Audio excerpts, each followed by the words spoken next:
a red flag flying here.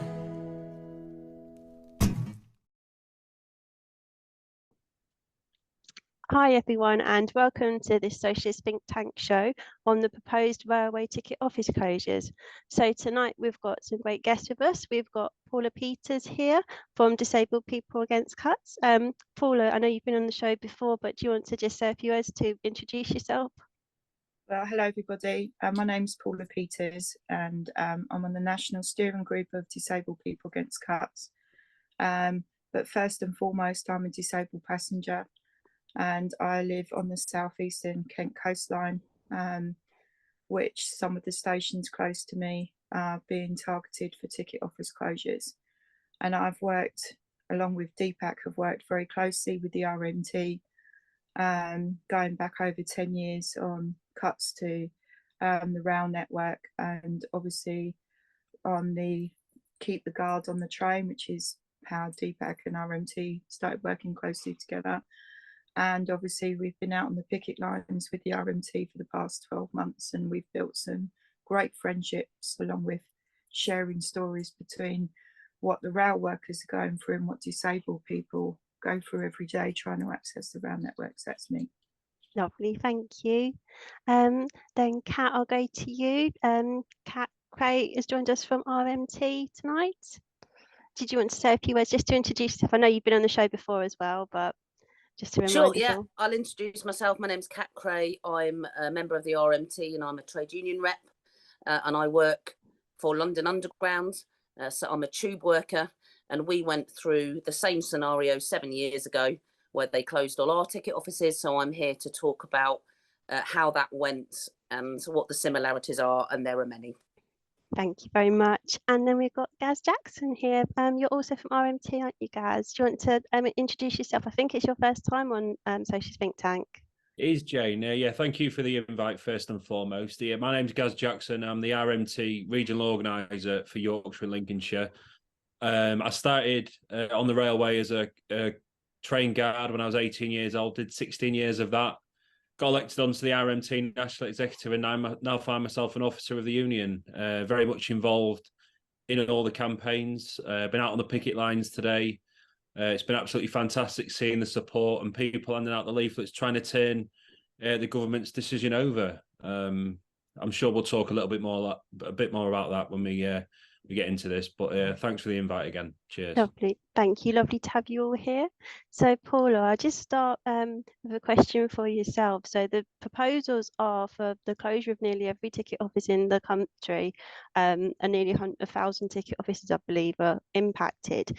So people with disabilities already face a number of obstacles in using our railways. Could you tell us a bit about what some of those issues are and how the presence of staff ticket offices make rail travel more accessible for people with disabilities? Well, we're seeing the increasing usage of the train operating companies using ticket vending machines, or TVMs as they're called, what people call them on Twitter. And unfortunately, the ticket vending machines are inaccessible if you're visually impaired, you're a BSL user, you have a learning disability. For a wheelchair user, the ticket vending machine is often too high and they can't access it. And also, the ticket vending machines don't have the best price tickets on the ticket vending machine, so you can't get what is called the D50 ticket. So a D50 ticket is a disability, a discount 50% for a wheelchair user and a companion, or visually impaired person with a companion, or they're travelling alone to access the rail network. You can only get that ticket on many rail lines in a ticket office. You can't get that at a ticket vending machine. Now, I have manual dexterity issues in my hands because I have RA, and I struggle with the touch screen on a ticket vending machine. I don't have the strength in my hands to press the buttons. And also the chip and pin, and also another issue for disabled people is if you don't have a debit or credit card or anything and you use cash, you can't use them on the ticket vending machine often. And the chip and pin machine on the vending machines is so small and the buttons are so stiff, I struggle to use it. And often they are placed outside of the station where you've got the full glare of the sun, and where they are at one of my local stations, which is Orpington, and I can't see it. And often they're not working. They've either been vandalised or the software's, failures and everything like that. So that's one issue. But we're seeing, obviously, with driver-only operated trains, because we fought hard to keep the guards on the train on Southern, which is a neighbouring line to me from Victoria to Brighton. We're seeing increasingly disabled people left at train platforms, especially in rural stations where there aren't staff, or they're not staffed a lot of the time. So you are seeing an increase in unstaffed stations and everything like that, and ticket offices very, open for a very short space of time. We're also seeing an attack on the turn up and go, which is basically disabled people don't want to just be able to turn up, access a rail network without having to book. When I have my mobility equipment, I'd have to book 2 hours in advance to travel. Why should I or any disabled person have to book ahead of time to travel on the network? We should be able to just turn up and go, and the assistant should be there. I had an incident last week at my local station in Orpington where I turned up and there was a big poster outside the ticket outside the station. The ticket offices were shut. The assistance hall office was shut. Then I got told that lift 5 and 6 was out of action. So for me, for one of my local stations, it meant I couldn't access platforms 4 to 1. There were no staff on platforms 4 to 8. So I was on platform 5. I couldn't access the rest of the station. If I wanted to go round to the other side of the station, it would involve me going out the station, going 1/4 of a mile down the road, around the corner, up a hill to access the other side of the station, because I can't access the lift.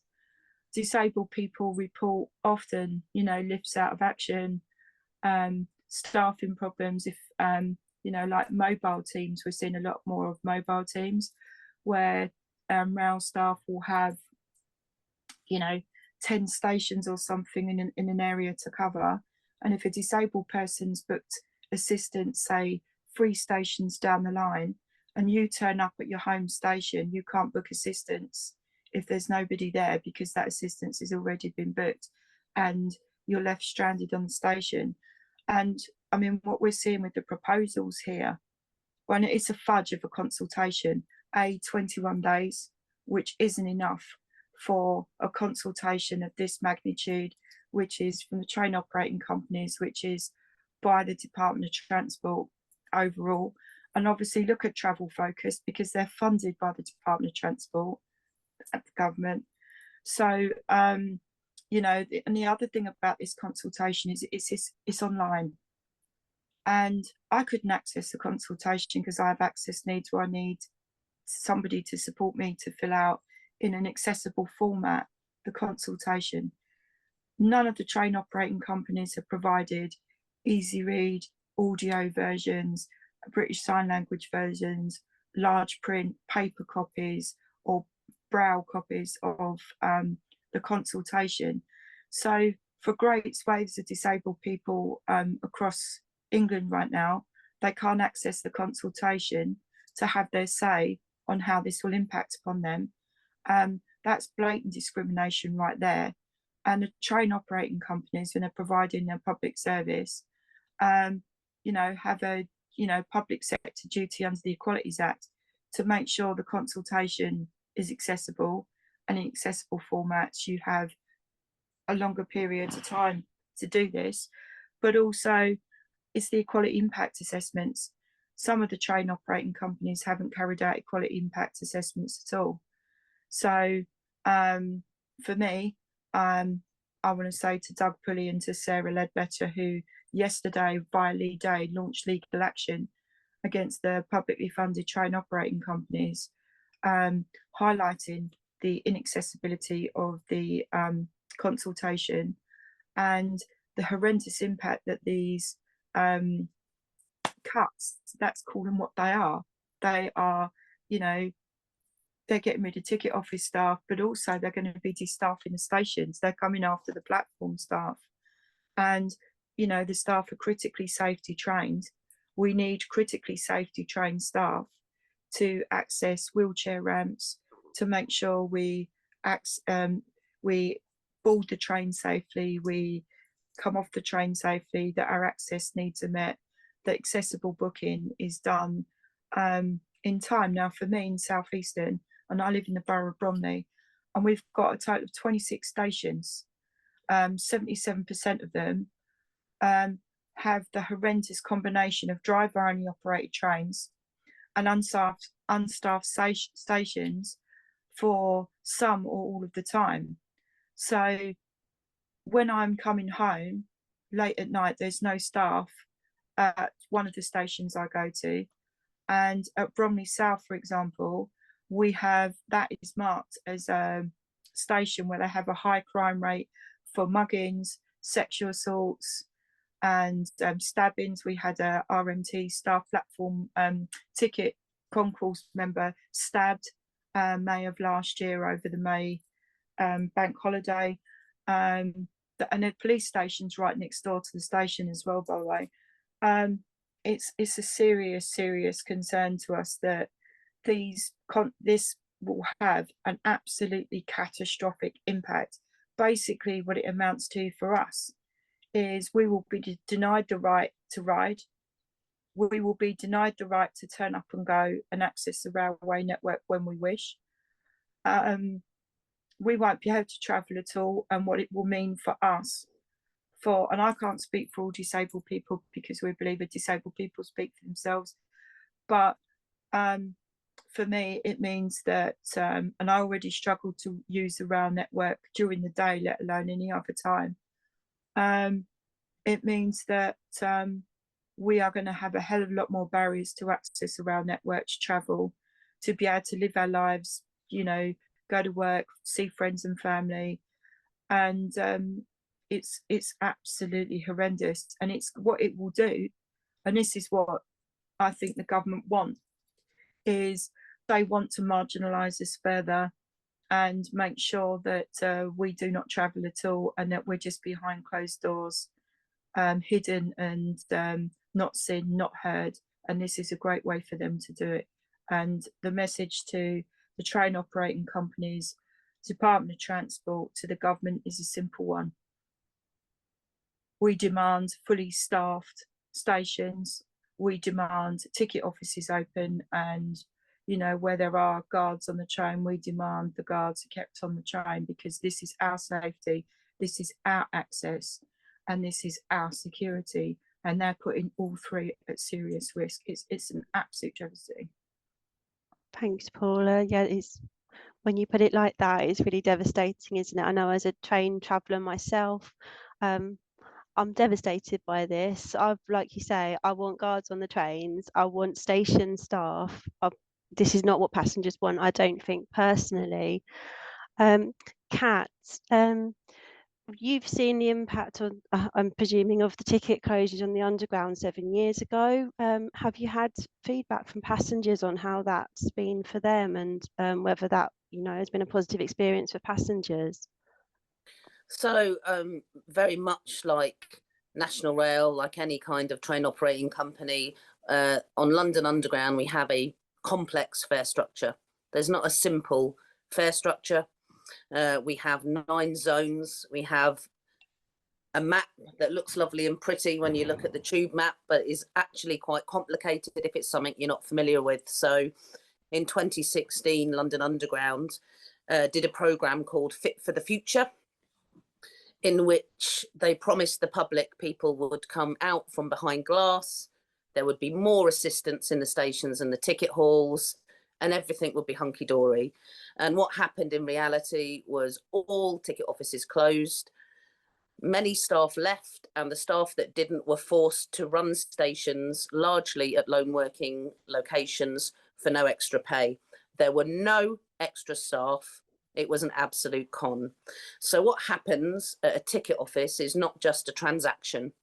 And as Paula has talked about, it's an opportunity to convey an awful lot of information, some of which is quite complicated, whether you're somebody that commutes every day, you're a tourist, you're a visitor, you're stressed because you're going to a really urgent appointment, or because something is going on in your life that makes you stressed, and therefore a different communication style is necessary. All of that was stripped away and goes to gate line staff, the staff that stand on the barriers, and those staff have been reduced. So the feedback that I have had from customers and my own experience of 7 years with no ticket office has been, it was a terrible idea. It has clearly affected people's understanding and knowledge of the system. There are more questions and less people to answer them. There are less people to help. The difference between London Underground and the train operating companies is we currently retain a larger staffing model. We lost our ticket offices, we retained more staff. Now, we appear to be playing a giant game of swap, because they're now coming to take away more staff on London Underground on top of the ticket office closures, and on the train operating companies, they're taking away the ticket office closures on the back of a significant reduction of station staff. The language they are using is almost word for word the same language London Underground used. You know, these companies, these public transport systems talk to each other. It is connected. They will have learnt lessons from what they did on London Underground, and vice versa with the current proposals. London Underground workers are taking strike action from the 23rd to the 28th of July in protest to these proposed attacks. Thanks, Kat. And Gaz, if I could bring you in, what do you think is going to be the wider impact on passengers from these proposals if they do go ahead? So I think this is just really the thin edge of the wedge, really. I think what they're going to come with is a whole raft of cuts to the railway. They're going to start with the ticket offices, then they'll come for the onboard staff. And, you know, I've even heard discussions around train drivers being issued new contracts, you know, and things like that. It could happen because we've only got to look back 18 months ago. P&O Ferry sacked all of their workers across the country and employed cheap labour. And we can quite clearly see, certainly in the north, train operating companies aren't interested in running trains because they're guaranteed X amount of profit, whether they run trains or not. So they can take the hit if trains don't run because there's no crew to be on the train, or if they have to shut a ticket office. Well, my local ticket office is Cleethorpes. You know, I've worked there for a long time. And what we've seen is it was a fully staffed station, around 7 or 8 people. And what's happened is people have retired, left, and they've not filled the jobs. Now there's only 2. And then there's relief people that will travel between 3 or 4 stations. And you can see exactly what they want to try and do is what they're trying to propose. They're proposing to close, I think, all but 5 or 6 ticket offices across the country, 2,500 redundancies. That wasn't in the consultation paper, by the way, but we found out through the negotiations from the other officers that have responsibilities with the train operating companies that there will be a whole raft of people losing their jobs. You know, all we want is a safe, accessible railway for everybody to use, and also it needs to be affordable. You know, Paula touched on the ticket fares. You know, we have some of the highest ticket fares across the whole world, if not in the world, because, you know, where I live, I can't turn up to Cleethorpes Station tonight and get a ticket to London for less than £200 return. That's not affordable. It's not affordable. And you know what? It takes a long time as well. It takes me 3 hours to get into London. It shouldn't take that. And, you know, we've got this project called HS2. Now, all that is the Tory government giving their contractor mates money. We saw it throughout COVID with the PPE. And I almost feel like I live in a parallel universe where this Tory government think they can just get away with everything. And you know what? They are, because you know, we need a change in government, and we need to make sure that when that comes, that we make the government that's actually in charge of this country work for us. You know, we've got a lot of fantastic Labour MPs out there, but we've also got Labour MPs that aren't so fantastic. And if they don't do what we want them to do, then we have the power to get rid, and that's what we should do. The Labour Party should be here to work for the members of this country, the working class of this country. Absolutely. So, you know, just going back to the ticket offices, then it would be an absolute Wild West on a station. You know, Paula touched on that station that's local to her, and she, you know, experiences that she's been around and stuff. And you know, it's going to be an absolute horrible place for people that have disabilities, additional needs. You know, my son is registered as disabled. He's got learning difficulties, and he would require, when he's old enough, assistance. I know that he would. If me or his mum went there, he would need assistance to try and book the correct ticket, make sure he's on the right platform, make sure he's in the right coach on the train. You know, he would need that. And, you know, it worries me what's coming for the future. You know, London Underground, you know, I use it quite regular when I'm down there, but it's still quite daunting. You know, for someone like me that's travelled quite a lot on the rail network and on the Underground and spent a lot of time in London, sometimes it bamboozles me. And sometimes for reassurance, it's nice just to ask that person, am I on the right platform? Or is this the platform for, you know, Oxford Circus? Sometimes it's just nice to have that person there. And a few things that we've done in the last week or so is obviously we've been trying to get the message out for the consultation, and I've been having discussions with people. And I had a quite interesting discussion with somebody from Lincoln today, and they come up to me and they said, you know, I don't know a lot about what you're trying to do, but can you explain to me why ticket offices are important? So I said, well, are you going to go get the train and then next week? He said, yeah, I'm going to go book a ticket. I said, well, you're going to struggle today because we're out on strike. But he said, normally, what would happen? I'd go to the ticket office, speak to the staff. They would book me the cheapest ticket. I said, well, that's all going to go. And I said, you've got to be careful what you wish for, because you go in a supermarket now, and at least 50% of the checkouts are automated checkouts. And I said to him, that's what will happen across all ticket offices in the country. And I said, does that make your shopping basket cheaper by using a computer? And he said, no. I said, well, it's not going to make your train tickets any cheaper either. All it's going to do is just push the profits through the roof.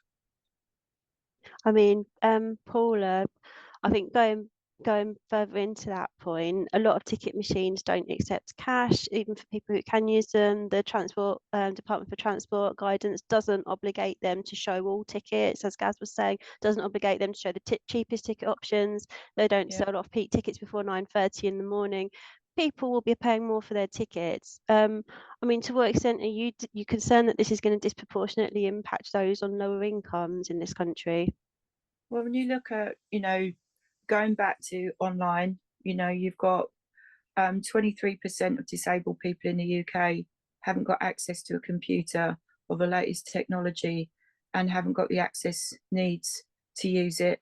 And we're seeing increasing digitalisation, not just on the rail network and supermarkets, the NHS, you know, GPs and everything, which is an absolute nightmare to access, including the benefit system for appeals. Universal Credit is an online application which excludes disabled people. But I mean, you look at tickets, I mean, I should give you an example from myself, and what a rail worker showed me. He said, look at the price of difference between these two tickets. And he said, return to Gillingham using high-speed rail link. And he said, £29.50 return. And then he showed the other one, and this was at the top. Then he showed the other one. He said, return to Gillingham. So 15 quid. He said, there is no high-speed link to Gillingham. But people think there is, and it will be quicker for them to get there. So they will pay the extra 7, 8, 9 quid to do that. So you're being ripped off by the train operating company because it's all about the money.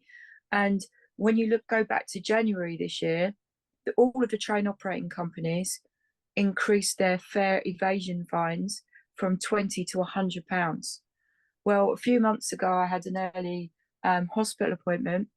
Now I have a disabled freedom pass. I can't use that on South Eastern before 9:30 in the morning. My appointment was at 9 o'clock. So the only way for a travel card for me, for example, on South Eastern from where I am, is over 22 quid for a travel card.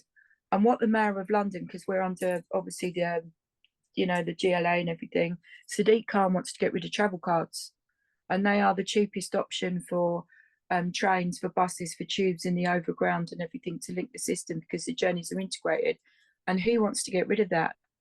And you know, that's going to increase fares massively. For people on low incomes, they're being priced out of the train network anyway because they simply can't afford to travel. Because I live in commuter belt land here, many people cycle further into London because they can't afford to pay the travel costs of the tickets, the season tickets, because you're looking at several £1,000s to travel 12 miles into London.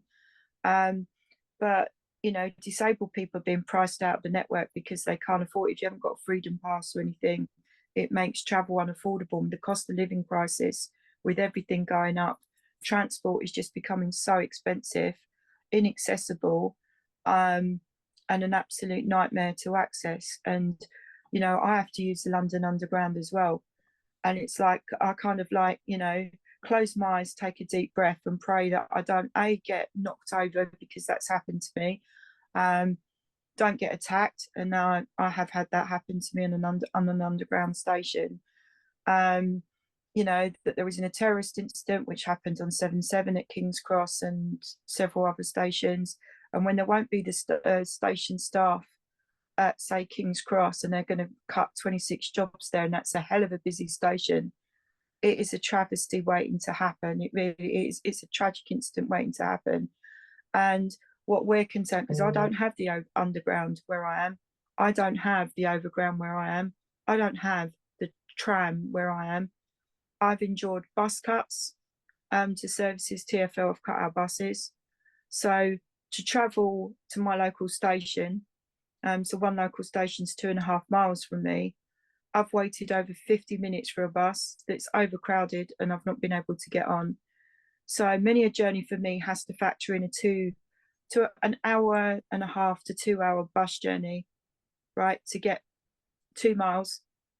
Then I have to factor in what I'm going to face when I get to the station, and the hour and a half, 2 hour journey to get into London.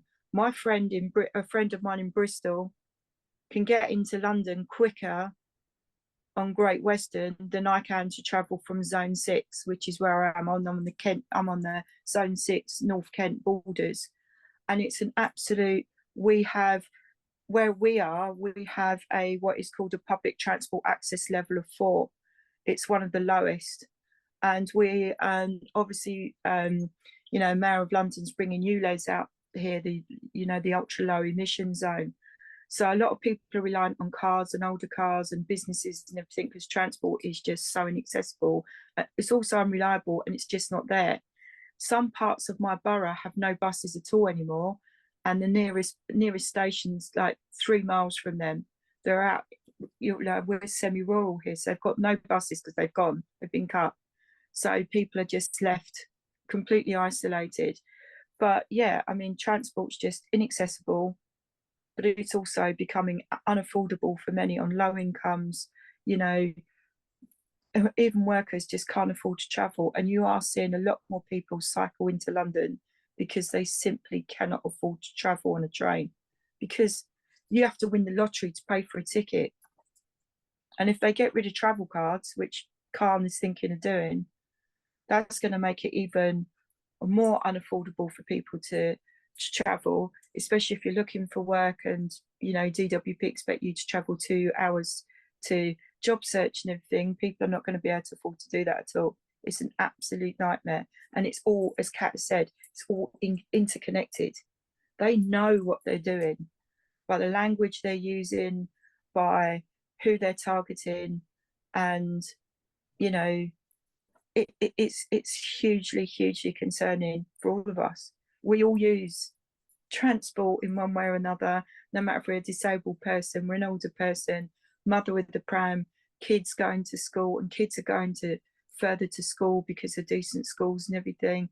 You know, it's going to impact on everybody, and it's deeply concerning to everybody here now. So you mentioned before the pricing on our trains, as it is on the underground, it's very complex. It's difficult to navigate. What my thinking is with the tickets, with the ticket office closures, you've got staff who presumably are extremely knowledgeable and wanting to help passengers, and this is taking away the tools that they need to do that. And I'm just wondering if that's been the impact from the ticket office closures you've seen in the past, and how that's impacted on staff morale. So yeah, Go on, you are Paula. 100% correct. By the way, Paula, we've already lost certain paper travel cards. They went several years ago. So if you're coming to London to go to Wembley, to go see your favourite football team or go to a concert, the easiest paper ticket, people don't necessarily want to go for a night out with their bank cards in their pocket. Some people can't afford to. We used to have a 2 to 6 travel card, cheapest way to get you there and back. The 2 to 6 travel card doesn't exist anymore. So along with the ticket office closures, certain more affordable ways of travelling on London Underground were taken away.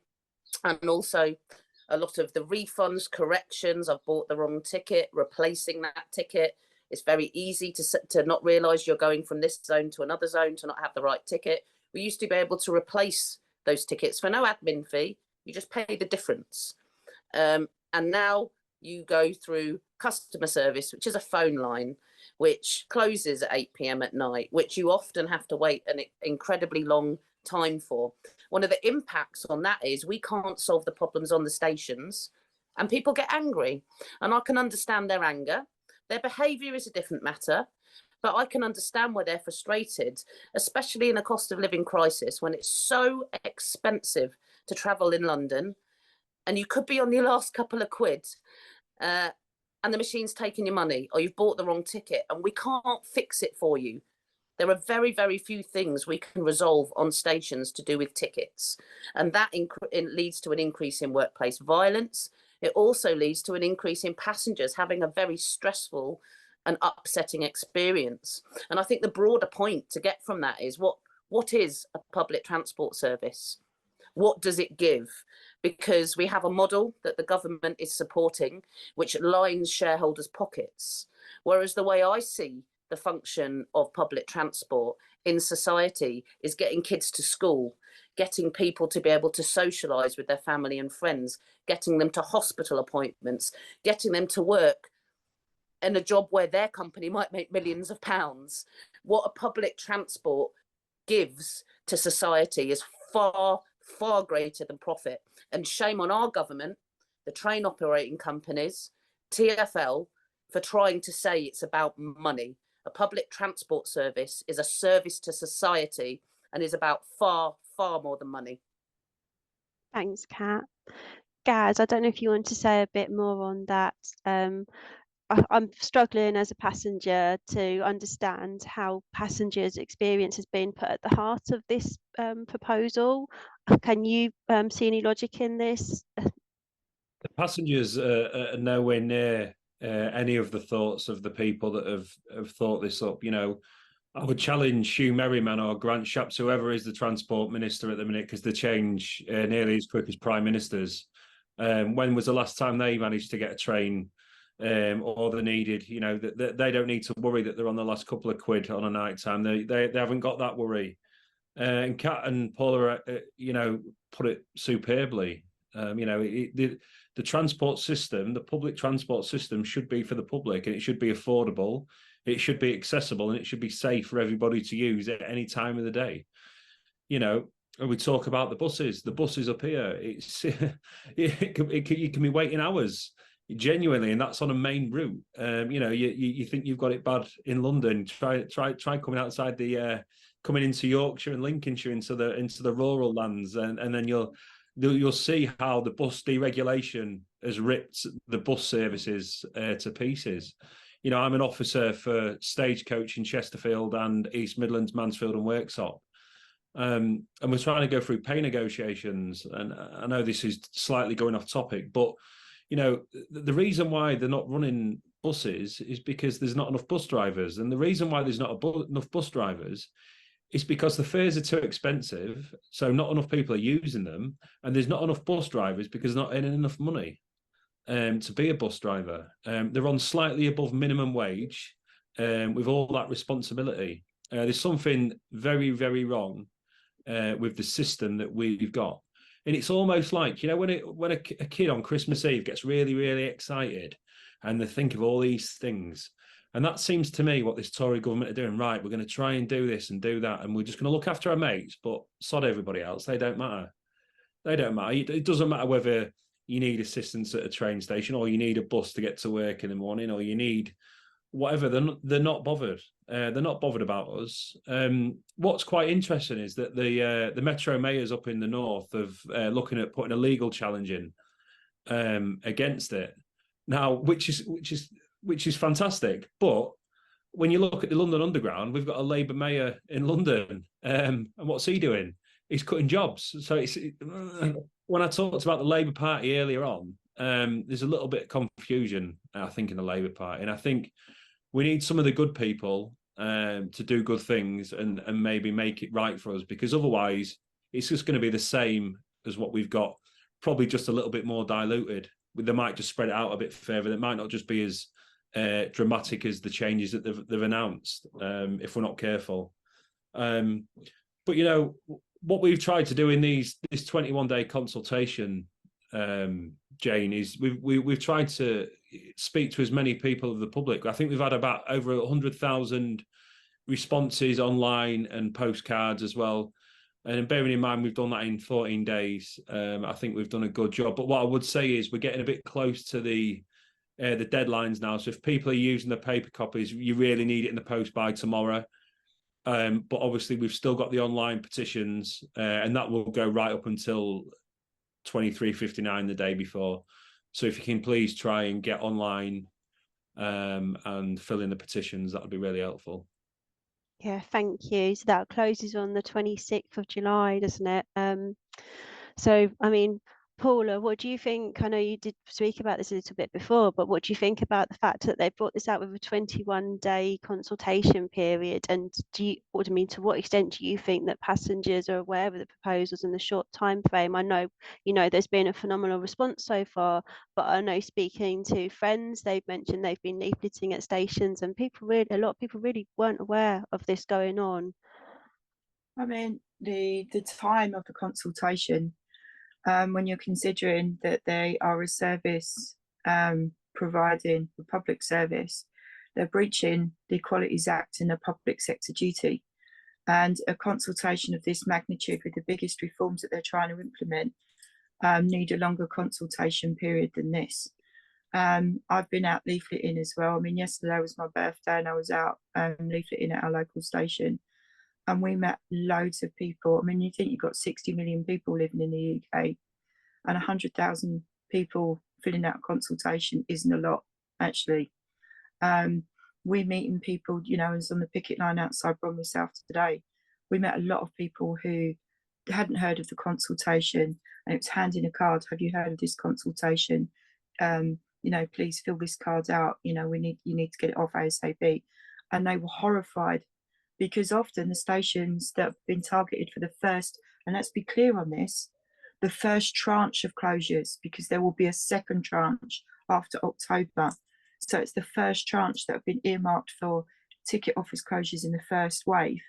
You know, a lot of the stations haven't got posters up in the stations, or they've been put in a really inaccessible place. The posters are tiny, so people don't see them. We've had, and I know Gaz can talk about this with Northern Assist, where you've had station managers rip posters down and take petitions down. We've had that on Southeastern, where managers have actually put a poster behind the door of the station so it faces inside the office, so the ticket office earmarked for closure people can't see you know, the consultation. But a lot of the stations earmarked haven't got posters or anything up at all, and people are not aware that this is happening. But also we're having and I'm sure Gaz can talk a little bit more about this, increased hostility, and I have noticed it on the picket line recently, and especially when we've been leafleting the last couple of days, we've been having increasing hostility from the station managers. I mean, one of my branch members was leafleting yesterday outside Orpington station, and the manager came out of the station nearly irate, said you can't leaflet. He was by a bus stop and handing out leaflets to passengers getting off the bus, and he said you can't leaflet there, and if you don't go, we'll call the police. And he was polite, he wasn't harassing anyone, just handing out RMT cards. And then the next thing you know, 3 BTP British Transport Police officers rock up, and a rail worker came out of the station and said, bloody hell, look at that, 3 British Transport Police officers. I thought you didn't exist. He said, when I was stabbed here 7 months ago, it took you 7 hours to turn up and sort me out. He said, but someone's protesting to keep our jobs and to make sure our stations are staffed and accessible and all the rest of it. And he turned around and said, you rock up in under 15 minutes. He said, bloody hell, you're setting a record. You know, I mean, so the British Transport Police are a tool of the government. Now when it's like they brought in anti-protest laws and everything, and we're out here fighting to keep our stations staffed, keep our ticket offices open, the government, Department of Transport, the train operating companies don't want us outside the stations, so they call the BTP, the transport heavies, out to stop us. And we get, you know, you're getting station managers on train operating companies ripping off consultation posters, taking away petitions. And, you know, the day before when we were leafleting outside another station, we had issues where the manager told us to remove the banner from a railing, told us to remove the placards, stand over there, you've got to stand behind this line. And then he took a photo. He took a photo to make sure the banner had been removed. Then he took a picture of me with his phone. So I took a picture of him. Said, you're taking a picture of me, I'm taking a picture of you. And he grabbed my hand, tried to take my phone. And I turned around and said, remove your hand from my arm, that's assault, and don't you dare touch my phone. Said, because that's, you know, you're going to break my property. And I said, if you're going to take a picture of me, I will take a picture of you, and we're doing nothing wrong, you know. So yeah, we're seeing increasing hostility from the train operating companies managers now when we're doing this thing, because they do not want the public to know. But then when their job goes, and it probably will, who are they going to be like crying to when they're outside the job centre having to claim universal credit because their job's been shedded as well? And I think they really do need to think about that. But going back to what Gaz said about buses, you know, I live in zone 6, so we are more rural than anything. But when you've got a public transport access level of 4, which is the lowest in London, and we don't have many forms of public transport to access, but in Rail 2020 they cut the trains into London. So London Victoria, from where I live, went from 4 trains an hour to 2. So we've had train cuts to endure in the last 4 years as well as cuts to staff and all the rest of it. So it makes it even more precarious for us to get into London, because I have to factor in, if I miss a train to Victoria, I have to factor in half an hour wait to go into London on top of my journey time. I've already had the TfL bus cuts. But when I've got a lot of my borough that's semi-rural and we've got no buses at all, my bus route and one of another bus routes I'm on, we have during Monday to Friday, the bus is 1 an hour. Sundays, we don't have a bus at all. And they stop after 10 o'clock. And I know it's worse in Yorkshire and Wales and everything, when you get 1 a week in a lot of places. If they want people out of the cars and to use public transport, then provide it. Provide the buses, provide the trains, provide the staff, and then but make it affordable, and we'll use it in droves, you know. But when people can't afford it, they're pushed into a car because they've got no other choice. And if there isn't the buses there, and if there aren't the trains there, and the stations are unstaffed and they're unsafe, people will use their cars. I mean, it's very difficult to understand how we can justify this trend of year-on-year price hikes to ticket fares and constantly services being cut back and less service, less and less jobs. It doesn't make sense with passenger numbers growing and fares going up. It just doesn't add up. I mean, one estimate I've read is the 180 million journeys in the last year. The tickets were purchased at ticket offices. Kat, to what extent do you think the rail delivery group has gauged public opinion on this? I mean, I think I don't directly deal with the rail delivery group in the job that I have or where I rep, but my opinion and my experience of the RDG that they're a front for private companies with the backing of government. They've got money behind them. All of the various train operating companies put funds into how the RDG are organised. I've struggled to read their minutes online. They used to publish their board meeting minutes pretty regularly, and I don't believe they have for a couple of years. They're not an accountable structure, in my opinion, and I don't believe that they meaningfully are listening to passengers, and I don't believe that they're meaningfully negotiating with workers. It's that simple, and I think that their little propaganda machine is about all they've got. But of course, they have the backing of the government behind them. Whereas, as trade unionists, we represent the workers, and we are also fighting for the passengers who use our service. And I would hope that people would put some thought into that when they watch the evening news or they read a headline. And you need to remember what your interaction is on a day-to-day basis, how you rely on public transport. A huge amount of people rely on it, and they're not rich people. They are people who are living in a cost of living crisis, who have to use public transport to get to work, to get to school, to get to important appointments, but also to socialise for the benefit of their own mental health. The RDG is not an organisation that cares. I think, having seen these proposals, I would definitely agree with you on that. Gaz, what are the RMT doing to challenge this? So I've had a look on the website and there's various bits there. I don't know if you can tell us a bit more about what's available. Yeah, so what we're doing, well, this campaign actually started about 18 months ago, Jane. Obviously, we've had a national dispute going on for, I think we're in about the 14th month of industrial action. You know, because these proposals aren't new. These were part of some of the proposals that they gave to my general secretary a few back before Christmas that got rejected by the national executive. Because how could we ever agree to a deal that would see all ticket office closes? We're never going to do that. Not even if they offered us every bit of gold in the treasure chest. We're never going to agree that, because we would never do workers in. You know, we want to have them ticket offices staff. We want them trains to have guards on. We want it to be safe for everybody to use. So what we've obviously got the industrial dispute going on, and that will carry on for as long as it needs to, because, you know, I've been travelling around the picket lines across the north for the last 14 months, and people are strong and determined. They understand the severity of what's coming over the hill of them if we do give in.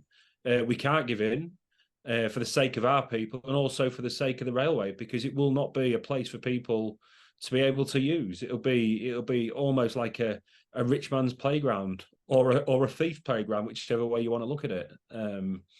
So obviously we've got the industrial stuff going on. Obviously we've got the online petition campaigns going on. But the 21 day consultation was set up for us to fail. There's no way that we could get enough people to sign a petition, to write to their MPs, to do what they need to do in 21 days with such massive proposals. I think I've only just got my head around it, and, you know, and I read these kind of documents regular.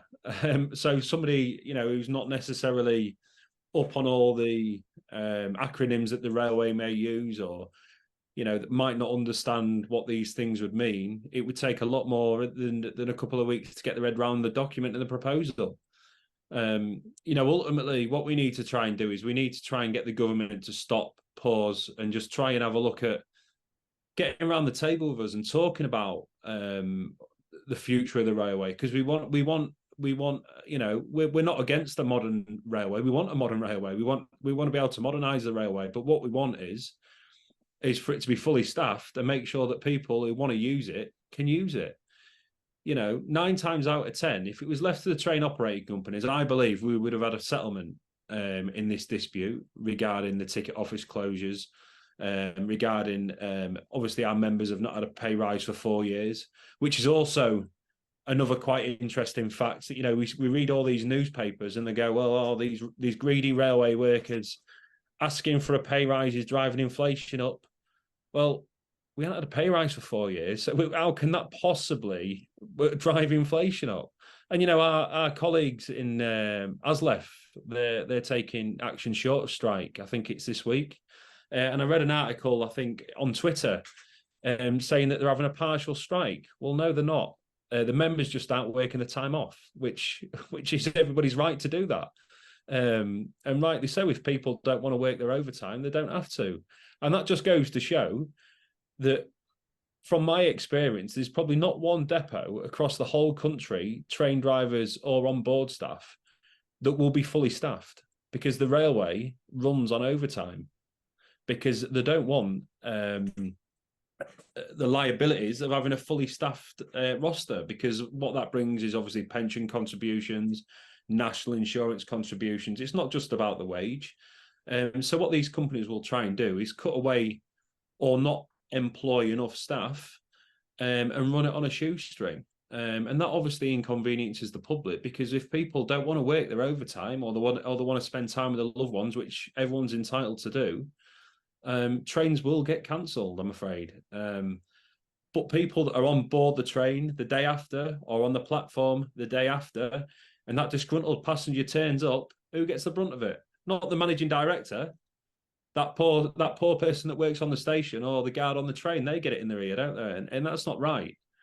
All we ask for is just a fair settlement. Our members are determined, but we will not give in for pennies, and we will not give in if it means people losing jobs. We're not into that, and we won't have it, and our members won't have it. And they've proved it 3 times with our ballot mandates, and they keep getting stronger every time. And I would dare say, if we had to go again, which I genuinely hope we don't have to, and we can reach a settlement, it'll get stronger even again, because I think people have now seen, with this proposal of the ticket offices, that this government are after us. They're after us. And there's a reason why we're probably one of the only disputes that's gone on in the last 18 months that's not nearly across the line. We've seen, obviously, the public sector pay offers, not saying that they're fantastic deals, but they've had something put on the table. No strings and an enhanced pay. We've not had that. Everything that we've had a pay rise added to has had strings attached, i.e. closure of ticket offices, destaffing of trains.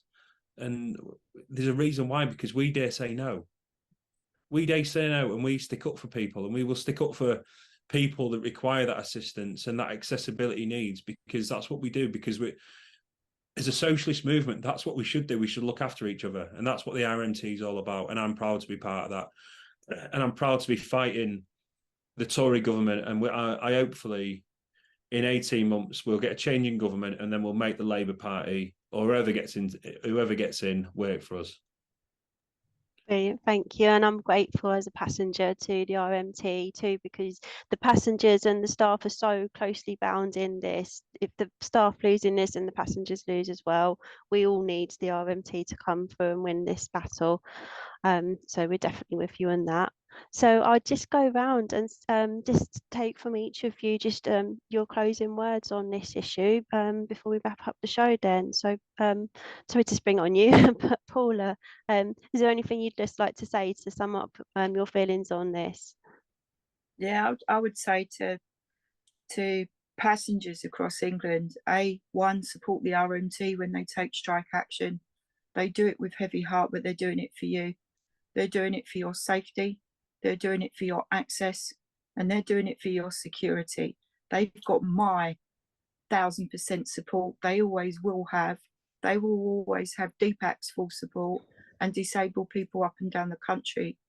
But I also say to disabled people tonight, we need you to share your story of how you've been impacted by, ticket office closures, by destaffing of stations, by the inaccessible consultation.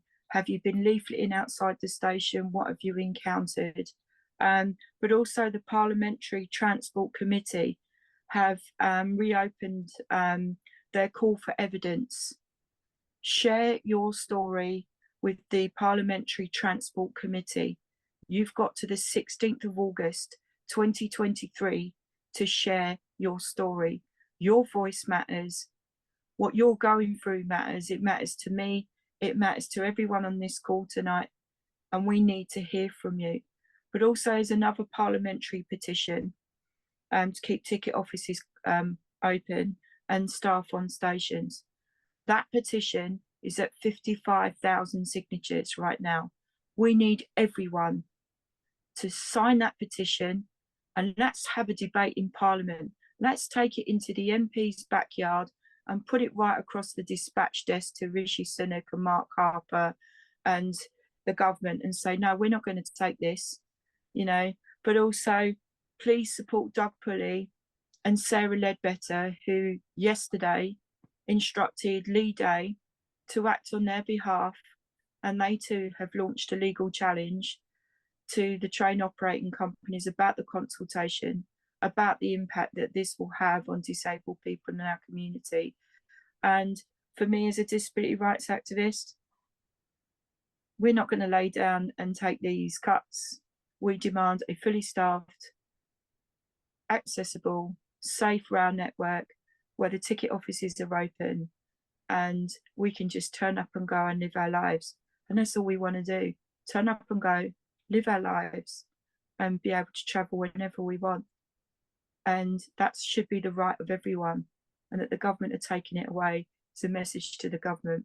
See you in court. Brilliant. Thank you, Paula. Kat, I'll come to you next. Yeah, I'll just finish on the role of public transport in society should not have anything to do with turning a profit. So any of the narratives that we listen to or we read about in the news that say we don't have the money is not fully understanding what the role of a public transport system does for the benefit of other people, of people like you and me, of people that don't have two pennies to rub together, of people that have different needs, of people that are trying to use a complex system that is not easy to make simple, who need face-to-face help to do that. That should be a person's right to be able to access public transport, to use it without difficulty, and for it to be affordable and reliable. It's that simple. Completely agree with that. Thank you, Kat. And Gaz, I'll come to you then. Yeah, I would urge anybody that's watching this to make sure you get involved in this consultation. That's what you can do for us. Come and support our members on a picket line. You know, we have plenty of fundraisers around the country as well. Support the workers that are actually fighting for you, not just their jobs and their pay rises. You know, the RMT will do everything that we can do, but, you know, we're not asking for your sympathy. What we want is your solidarity, and that'll see us through. So thanks for the invite. Always a pleasure. More than happy to come on again, and good to see you all. Brilliant. We'll take you up on that. Thank you. So thank you very much for watching the show tonight. Please do get involved in the consultation. We'll put the links for the bits we've spoken about and some of the things Paul had mentioned. I didn't know about either, but we'll get those in the comments to the show when this gets posted on social media. If you want to get involved in Socialist Think Tank, you can find out more on the website www.socialistthinktank.com. You can find past podcasts of previous shows. You can become a member for free if you're interested in getting involved. And you can find us on YouTube and Facebook and Twitch. So thank you very much, everyone. And we'll see you again soon. See you later. Keep the red flag flying.